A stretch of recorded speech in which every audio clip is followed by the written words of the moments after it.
Welcome to Inside Communications. I'm your host, Mike Bako. Today we go inside the world of public relations and its future. Are we within reach of a golden age of public relations? Today we go inside with Ken Makovsky to find out why he thinks so. Next on Inside Communications.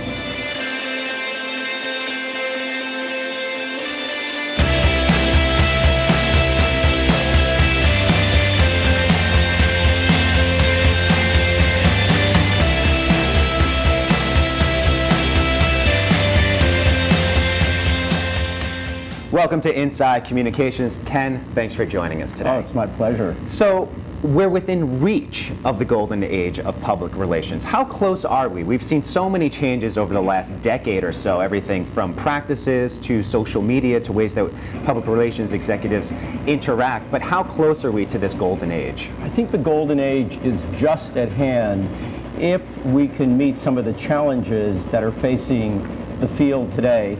And if we can meet those challenges, I think we are in for one of the best periods that we have ever experienced in the world. So what are some of those challenges? The world is changing, technology is changing. How can public relations practitioners adapt to those changes? Well, you know, I've come up with 7 reasons why I think the golden age is just at hand, so let me talk about some of them. Okay, what's number 1? Number 1 is what I call one world, multiple opportunities.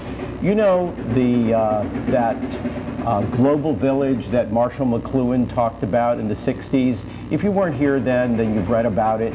Well, that global village is here right now.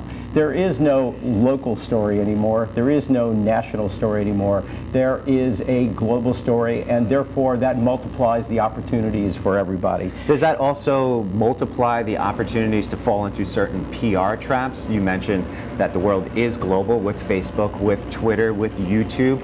How do you guard against getting a poor message sent out about you right now?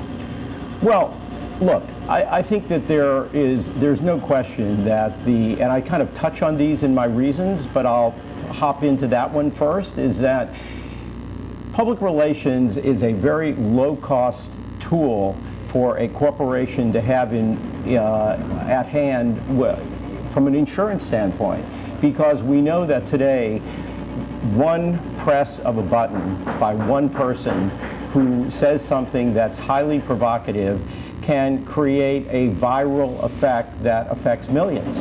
So most important, I think, for every company, and I think this is only common sense today, is really to monitor the internet and see what is being said about a company.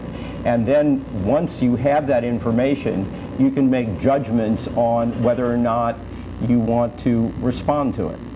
So the person at home is responding to that, and there's a certain aspect of truthfulness that you touch on as well. Number 2 is truthiness.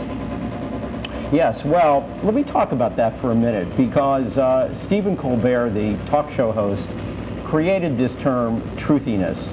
And truthiness is meant to imply a so-called truth where there is no logic or evidence that it actually exists. In fact, it could be wrong. So that in effect has shifted the control of reputation from the institution, the corporation, the organization, to the stakeholder. And so now the stakeholder is more in control than ever before. And so I would kind of say Wikipedia is not the New York Times. And what has been created as a result of that is a trust problem. People don't know who to trust. And one of the leading agencies did a trust barometer, and it showed that the trust of U.S. business has dropped by about 8 percentage points in the past year, from about 54 to 46, putting it only within 5 points of last place Russia. So PR, the demand for PR, and one of the reasons we are going to enter a golden age, is that we need to rebuild trust in the American corporation, and that's going to create a demand for our services. How can you do that online? You mentioned that Wikipedia is not the New York Times, but so many people now are going to blogs for their information. They're going to influencers on the internet.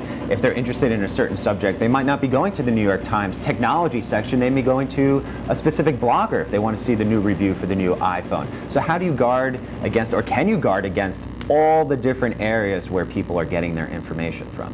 I don't think you really can guard against that. I think you can manage the message, and you can go in there by, going back to what I said, by monitoring it and making decisions that certain messages deserve to be responded to and other messages don't. I also think the proactivity of the company of getting its message out on the internet is going to, in many ways, support the point of view that it has, and it's going to build support among the public, particularly if it's focusing its messages among targets they basically want to reach. And that, in my opinion, is, and one other point which I think is particularly important here, is in view of the fact that the stakeholder is in a way in control. Among these stakeholders, there are people who really do support the corporate message, and third-party endorsement is one of the most important techniques for public relations. And for example, a number of companies today go out to bloggers in the same way that they used to go out to news media, and they will have a meeting of bloggers who are commenting on technology, or bloggers that are commenting on health, and invite them to their corporate headquarters and have meetings with them. And that's a way of getting the feedback that they need from people who are, in a sense, new gatekeepers. One of the ways that technology is certainly affecting public relations, we mentioned blogs and the internet, but also people watching things on their handheld devices, whether it be a BlackBerry or an iPhone, TV. How can public relations people leverage this new form of TV in a way that people are watching it on their devices at all times? It's not just in front of their TV at home.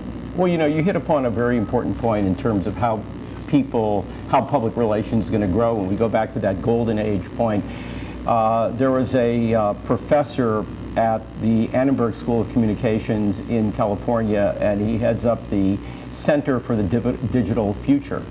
And I've read some work, and I've spent time talking with him, and he is basically saying that the TV, which has for years been our leisure companion, and now it's kind of shifting over to the internet, he said it's going to return, but it's going to go from the living room to the pocket. And that there's going to be a dramatic increase in usage of watching television in your pocket, on your handheld, and that we are going to be able to be the key, because we are content creators in public relations. We manage that global conversation. That's going to also drive people to utilizing public relations, because we are going to be involved in creating the content for that mobile device, and also help in the distribution of it to make sure it reaches the various kinds of mobile devices. And that leads us into your next point in terms of all the technology advancement. Talk a little bit about how, let's just say, you're creating content for this mobile TV generation. How about the new other forms of technology that PR people can leverage? Well, you know, I think that technology is going to have, Mike, a meaningful impact on the public relations field, more so than ever before. And I see it really in two ways. The first way that I see is actually the products and services that we employ.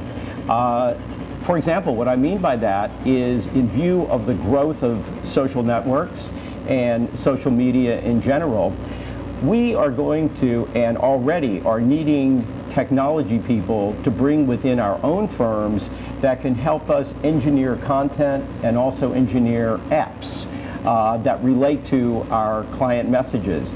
And those people are going to become part of our digital staffs in the same way that graphic designers are today. And as this grows, we're going to have to stop outsourcing technology. We're going to bring it in-house. But a second point that I just wanted to make was that there's going to be a wave of technology companies that are born and are growing because of this mobile movement, of the green revolution, of the growth in consumer electronics and B2B technology. How much of those could be clients of ours? That's the point I'm making. Speaking of clients of yours and just the general feel in the industry, is there a pushback or an embracing of these social media tools, these new technologies by clients coming to you? Are they still just wanting to get into magazines, just wanting to get on the Today Show to publicize their products or their new initiatives? Are they seeing the benefit of this social media interaction? Are they valuing views on YouTube, followers on Twitter, likes on Facebook? Or are you still trying to sell them on this? Well, let me categorize it because your answer, it's a very good question. I would say in the world of consumer products and services, they are embracing it. And the more they can get, the better. And I think you can see that through the reflection on websites and interactivity. There's some amazingly creative stuff out there. Let's talk now on the B2B front. The B2B front is growing, it's developing, but it's not where the consumer world is yet. So by B2B, I mean companies that sell products to other companies. And in that world, the print media is still very much treasured, but the social media is growing.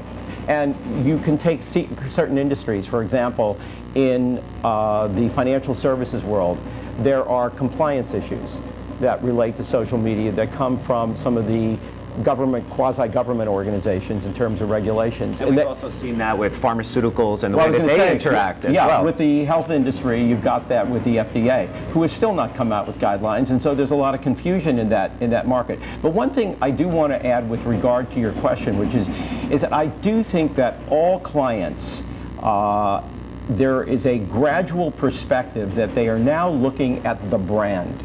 It's more than just what media do I get into, but the brand, because we know that the first stop for the journalist and for many other people is the website. Oh, I want to find out about that company, they go to the website. Well, if they don't have their message right on the website, that they're going to be communicating out through all kinds of other techniques, then they're going to be inconsistent. So the digital component, in my opinion, has changed in a way the definition of public relations. And I'm extremely excited about that because of the fact that it's opening up a whole new world for this business. And I just think that the demand for our services, again, going back to this golden age point, if we do it right, is just, you know, we're reaching for the rainbow. You're reaching for the rainbow. You've been in this industry for so long to the point where you've had an illustrious career, a Hall of Fame PR executive. How about from the actual practitioners? Are people pushing back to some of these changes? As I mentioned, you've been in the business a long time. Do people want to keep it status quo, or are they embracing it as well? We spoke about clients, but how about people actually doing it? I think the talent in the industry is really excited. The more, and particularly the younger talent, because you know, in a number of agencies, you read these articles where they say, well, the younger talent now is the mentor because they know social media better than the older people. Mm-hmm. So as a result of that, I think that there is a overall excitement. I will say this, that said, I think that there are still a shortage. And in fact, the study that I just read today, put out by McKinsey and Company, said that if you look across many fields where there is a need, and it really hits on our field, for this kind of talent that knows how to navigate the social media, it's still in a learning posture. Mm-hmm. We have people who are very strong at it, we have people who are medium, we have people who are just learning. And I'm sure that the successful firms will be emulated, just like in baseball. Teams that followed the Moneyball principles, other teams catching up. So I'm sure that there'll be some of that learning curve and catching up. As we wrap up, what are some of the other key points that we haven't touched on in terms of reaching for that golden ring? How close are we to this golden age that you've been speaking about, that you've been writing about? What else do we need to know about how we get within that golden reach. Well, you know, one point that I would add that I think is very critical that I did include in speeches I've given and articles I've written is the fact that the cost of not doing public relations right is getting greater. So because of the fact that one person can start a revolution, or as the people, the Cairo protesters said, they used a combination of Facebook to schedule, Twitter to coordinate, and YouTube to tell the world about the protests, and it happened so fast that if you don't have an insurance structure set up through public relations, but you can bring a company down. So I think that that will create a demand for our services, and it's something that I don't think that any sophisticated corporation out there would not do that. It's as common sense, you know, as eating breakfast every morning. You would certainly hope so, and hopefully some of those corporations will follow these 7 principles, and hopefully we will reach that golden age of public relations, and we'd love to have you back in a year or so to track some of that progress. Hopefully we'll be reaching for that gold ring shortly. Ken, thanks for joining us today. It's been a real pleasure. I've really enjoyed talking to you.